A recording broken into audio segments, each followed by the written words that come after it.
Hi, my name is Atif and welcome to our brand new Android application development series. So let's start. We will be using Android Studio as IDE. As a programming language, we will use Kotlin and we will use the Jetpack Compose, which is a modern and recommended way to develop the Android applications now. First of all, we need to download the Android Studio from the official site. Search Android Studio on the Google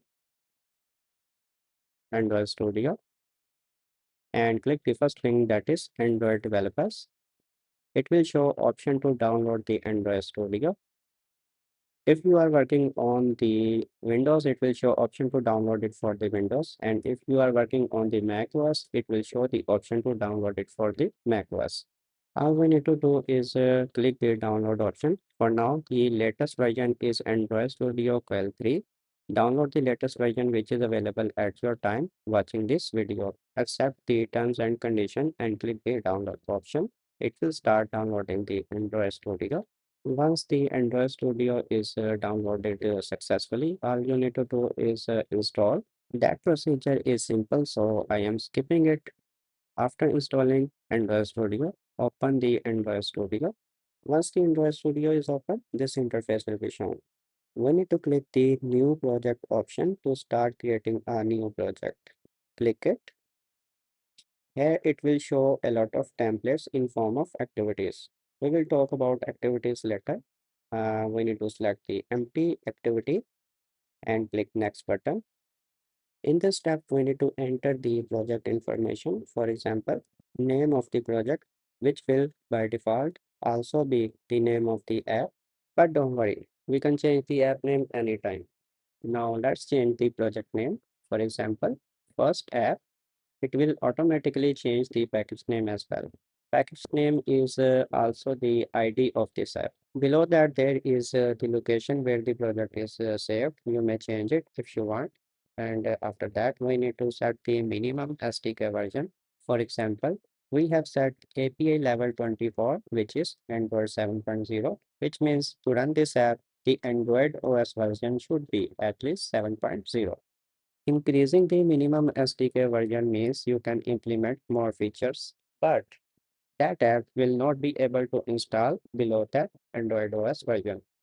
That's it for the project information. Now we need to click the finish button to start creating the project. After the project is created, it will take some time to load. From the left side, we can browse the files under the app, Kotlin plus Java, and the package. Under this package, all classes related to this project will be available. Color.kt class contains the colors that will be used in our project. Theme.kt is the class that will be used to manage the themes of the project, for example, dark theme and light theme. After this theme, there is a composable function with name first app theme. It contains a parameter with name dynamic color of type boolean with default value true. If we set the value true, then the OS overrides your app's custom colors and generates a color scheme extracted from the user's device wallpaper. If we set it false, then the OS uses the hard-coded light color scheme or dark color scheme you define in the theme.kt class. Okay, now we will open the main activity.kotlin class, and activity is the Android operating system's entry point to your app's user interface. It is the window where the UI is drawn and the entity that receives user input. There are three types of options available to view this activity class. The first option will allow you to see only the code. The second option will allow you to see the code and design. And if you want to see only the UI, then you will click the third option. This will hide the code and show only the UI. Now, from the right side, we will click the device manager option. This will show the list of virtual devices which we have created. If there are not any, we can click the add a new device option. We can also do that by clicking the plus button, which is at the top left. And we need to choose the type of the emulator we want to create. For example, we want to create a font, select the font. Then we need to choose the size of the font, for example, medium font. Now click the next button. Here we will choose two options. First of all, we need to change the name of the device. I will keep it medium font. If you want to change, you can do it. Now choose the operating system version. For example, I am choosing Android 13.0. After choosing the Android OS version, it will show the related system images in the list. You can also choose the option if you want to create that emulator with or without the Google Play Store. Make sure to choose a system image and click the finish button. It will start downloading the emulator system image with the selected operating system. Once it is downloaded successfully, you can create any emulator with that downloaded system image. Once the download is successfully completed, all we need to do is click finish button. And now our emulator is created. The emulator that we have created is by default selected as the device on which we want to run the app. To run the app, we need to click the play button that is available in the device manager next to the emulator and also on the top bar.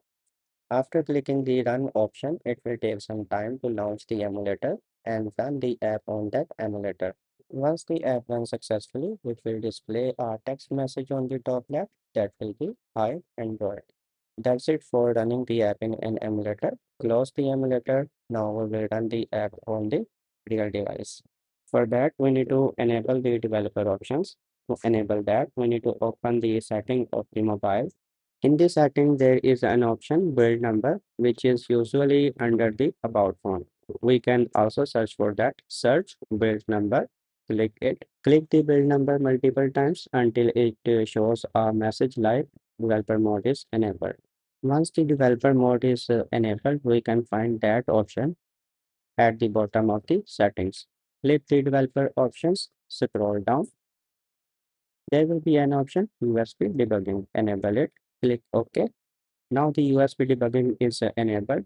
Connect your mobile with your laptop. It will show your real device as a connected device. Now you can run your application on your real device. For that, you need to click the run option that is available on top bar. It will take some time to install and run the app on your real device. So far, we have enabled the USB debugging to run the app on your real device using the cable. Now we will enable the wireless debugging so you can run the app on your real device without using the cable. All we need to do is go to developer options, click that option, scroll down. Below the USB debugging, there will be an option wireless debugging. Enable it. Now you can remove your cable and run the app on your real device without using the cable. The condition is your laptop and mobile both should be connected to the same Wi-Fi. In Device Manager, click the plus button to mirror your device. Now click the Run option again to install and run the app in your real device that is connected using the wireless debugging. That's it for this video. We will continue from here in next part.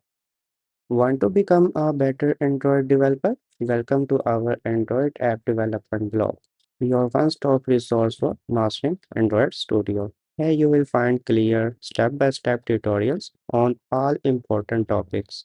And the best part is, each tutorial is available in the Java, Kotlin, and Jetpack Compose. Whether you are a beginner or building your next big app, our blog will help you code smarter and faster. So start exploring now and take your Android development skills to next level.